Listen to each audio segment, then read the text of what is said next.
Dito lang kasi, siyempre sa tagal na kabisado na po natin. Hindi ko dinadiagnose, pero sure po ako, lumabas sakto, ayan. Ayan o, kasi pag napudpud po yung ano natin, acetibular, lalabas po dyan is avascular necrosis. Ngayon, anong mangyayari pag nagkaroon ng ganyan, pag napudpud yung ano? Siyempre, uurong yung paa mo. Tapos, ihigpit yung ganito mo. Hindi ka makaganyan.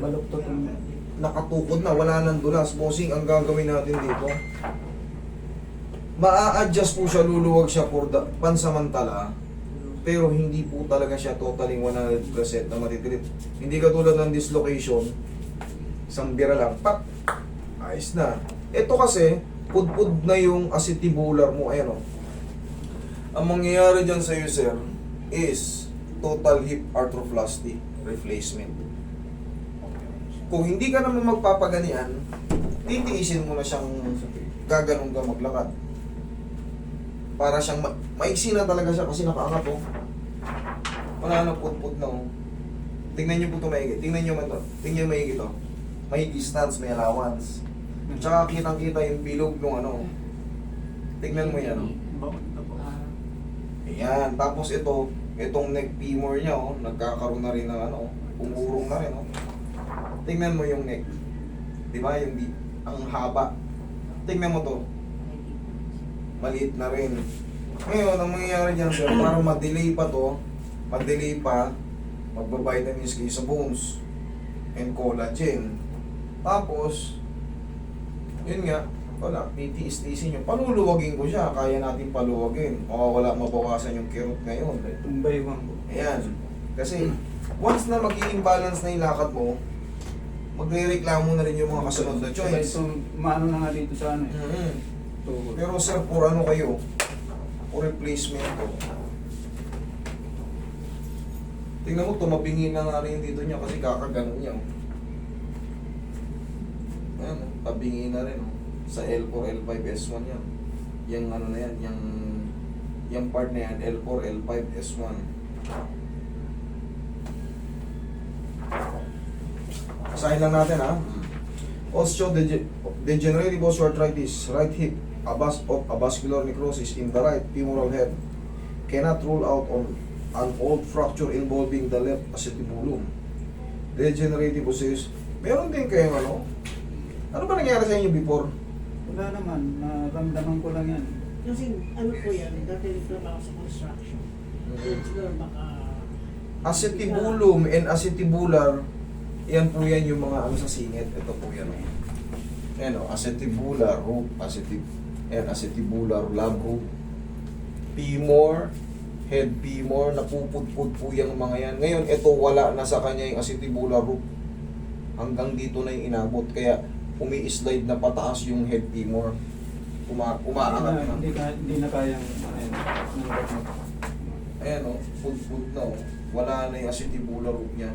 As ang laki ng distance dito. Fracture na rin tong ganito niya. Ngayon pag hinatak yan, bababa yan. Luluwag. Ang problema, pag katagalan, siyempre, maglalakad ka.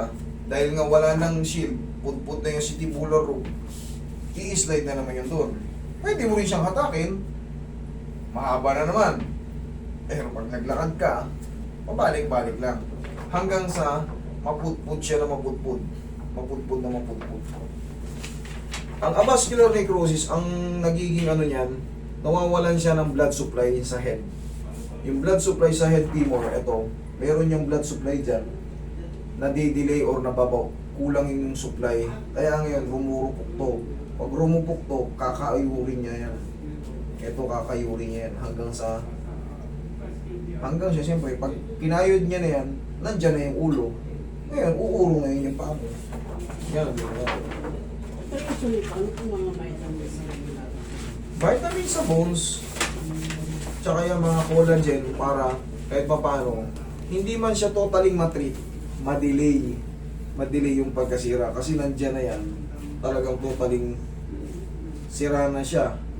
Ang pinaka the best talaga dyan, ayan o, total hip arthroplasty replacement. Yun ang tawag dyan. Babakalan po yan. Ganyan. Higa ka, sir. Tingnan mo, sukatin ko yung paa niya. Okay, diretso ka lang.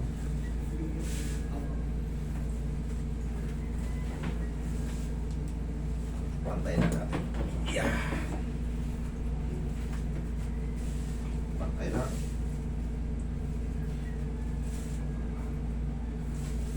May bawas na ng ganito. Kasi napudpud na nga yung ganito. Pero normal lang yun. Kaya natin pantayin yan. Pero yun nga, gaya nga sabi ko, pag nilakad mo, adjust. Titiin ulit siya kasi yung body weight mo. Ngayon, para siyempre, hindi naman tayo kagad makakapag-ipon o kung sakaling meron na kayong operation kagad. Yan ang nangyayari yan. Pero siyempre, Laki-laking ano. nasa sa inyo pa rin yung desisyon. Nasa sa inyo pa rin yung desisyon kung papa-opera kayo o hindi. Kasi pwede mo naman itong tiisin, sir eh. Kasi total, may edad na rin eh. Pwede rin sasabayan mo. Aalisin lang yung kirot, lakad ulit. Ganun lang. Pero Tama? hindi naman po siya life threat. I mean, ganun. Hindi siya, hindi ka kayang ano yan, hindi ka matitegi dyan. Hindi ka matitegi dyan. Ang problema, yung kirot araw-araw, tapos yung lakad mo nga, apektado. Para ka na lang may severe osteoarthritis sa tuhod. Ganun. Ganun na lang i-consider mo. Para ka na lang may severe osteoarthritis sa tuhod. Kaso nga lang tumaas na ng konti. Kasi kahit may, almost the same lang din yan eh. May sakit ka rito. Katagalan pag naglalakad ka, yung balakang mo magre-reklamo rin. Kasi nga, pag iwang-iwang yung lakad mo, hindi mo may deal, masakit. Inaano ko eh. Oo, ginaganon mo. Dinidaanan ko nga dito. Correct. Ganito yan, oh, ginaganon mo. Siyempre, katagalan, habang napapagod yan, nagre-reklamo, siyempre, umiidad ka pa, sasabayan ba ng aging. Ay, sakit. Pero okay Okay. pa rin po ba siya nag-exercise sa umaga? Haplos na lang. Bossing, magpapapawis lang tayo. Bilad-bilad sa araw. Okay yan para hindi ka nasabayan ng iba pang diabetic o ano kung ano-ano. Magiging normal ka pa lang dyan ah. Magiging normal ka pa rin kaso ang lakad mo nga lang, yun lang. Iba. Kumpara sa mga dating ginagawa mo. Tihaya, ay tagilid ka sir. Yan, ma-adjust yan. Pero yun nga, andyan pa rin. Babawasan lang natin yung kirot. Yan ang gustong-gusto niya. Schedule kami dito. Tagal na gusto. Relax. Ito yung yan ang gusto mong pa-schedule. Ba't hindi pa na-evaluate to rin sa ano? Hindi po kasi isang linggo lang po kami Tingnan mo, tumugma ka agad yung ano. Hindi ko pa nakikita yung papeles nyo, pero sapul ka agad. Because, sobrang dami ko nang na-encounter na ganito. Sa Saudi pala naka-encounter na ako ng ganito way back 2019. Dito, ilan ang naging pasyente kong ganito. Dapa ka, bossing. Sakto nyo po. Gilid nyo po yung kami. Libre naman yung ganito, ma'am eh. Kaso, bibili ka ng ano, bibili ka ng sarili mong bakal. Yun ang dun kayo, ano eh. Oo. Dito, may pumunta niyan dito. Ino-order pa nila yan sa ano, Singapore. Yun ang ano. Pagpunta nyo sa auto, susukatan yan.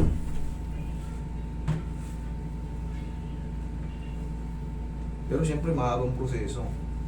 Pero walang bayad yung operation dito sa auto. Nagre-request po na tayo doon kay Master. At least, tignan nyo. Oh, hugma yung ano ko eh.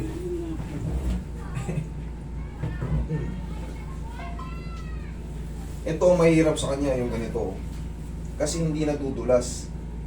Ayan o. Hanggat kaya pa sir ha, abutin mo lang. Ayan, hanggang dyan na lang yan. Pero, yan, wag mo nang pabayaan yan kasi sa susunod, ganito na lang yan.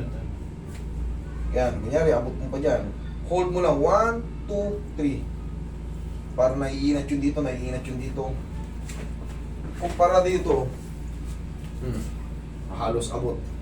Diba, yun na magiging ano yan, consequences. Tapos, massage nyo pa rin yung mga ano yan. Hanggang doon lang tayo, giginhawa lang siya. Sarap ng pakaramdam niya pag namassage yung mga muscle niya. Yung sakit niyan, master, hindi na maalis. Ngayon, medyo luluwag yan. Uy, yung pain, okay ah. Pero once na maglakad ka kasi ng maglakad, kumakayod po siya eh. Kaya nga, para ma-delay pa yung mabilisang pagkayod niya o pagkapudpud, tulong ng vitamins. Parang nalalabanan niya. Collagen. Yes, collagen and vitamins sa bones. Yan. For delaying ano lang yun. Pero still, nandyan pa rin. Yun nga lang, mas tatagal. Diba? Nakakalakad ka pa. Kaya nga ang ginagawa mo, habang the more you moves nga, the more pudpud. Hanggat maaari sir, maglagay ka na lang ng cane para hindi Hindi na maalis. o para hindi siya lalo mapagod. Tingnan mo yung kilos mo. Oh, ano mas maganda? Ganda nga yun. Oh, diba? Yan po yung may papangako. Nawala yung sakit. Yan po. Pero pagkatagaanan, pag nag-walk siya na nag-walk, the more you moves, the more you pudpud. Kikiyot yun. So, ang maintenance mo ng bossing, patak mo kay ma'am. Ay, yung pag ano. Oo, huwag masyado malakas ha. Bulatin mo lang. Tapos, ganun lang po. Okay? Kasi kahit anong align, dahil wala ng shield, okay, aangat ulit. Ayun. Magiging masahista pala ako. Okay, bossing? Okay. Palakas po kayo. Thank you.